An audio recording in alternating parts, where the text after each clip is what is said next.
আমি তোমায় যত শুনিয়েছিলেম গান, আমি তোমায় যত তার বদলে আমি চাই নে কোনো দান।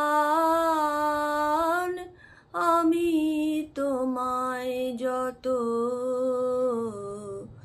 শুনিয়েছিলেম গান, আমি তোমায় যত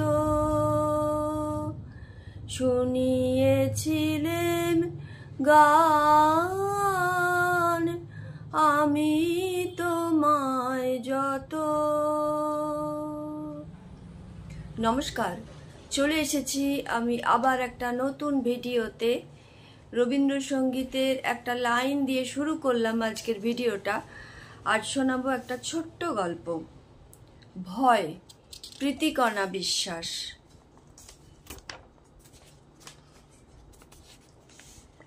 বৃদ্ধ অসুস্থ বাবা নার্সিংহোমে ভর্তি, তাই অফিস থেকে একটু তাড়াতাড়ি বেরিয়ে পড়ে দীপ্তা।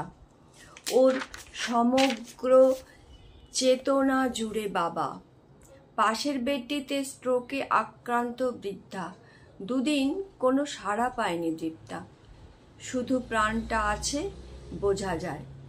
ভিজিটিং আওয়ারে কেবল ওনার বার্ধক্যে জারিত স্বামীকে আসতে দেখে।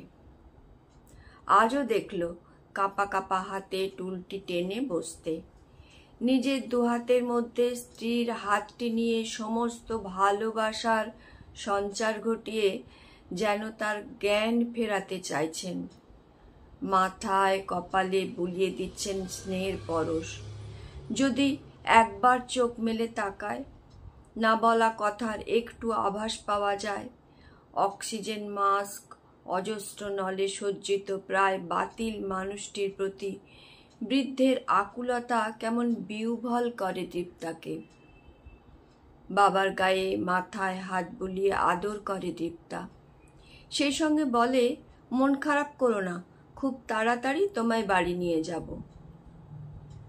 পরদিন সন্ধ্যা 6টায় নার্সিংহোমে ঢুকলো দীপ্তা। ক্ষণিক থমকে দাঁড়ালো পাশে শূন্য বেডটি দেখে। সঙ্গে সঙ্গে এক রাশ ভয় ওকে গ্রাস করলো। বাবার বেডটিও অমন শূন্য হয়ে যাবে না তো? কেমন লাগলো জানালে আমার খুব ভালো লাগবে। সবাই খুব ভালো থাকবেন, সুস্থ থাকবেন, আনন্দে থাকবেন।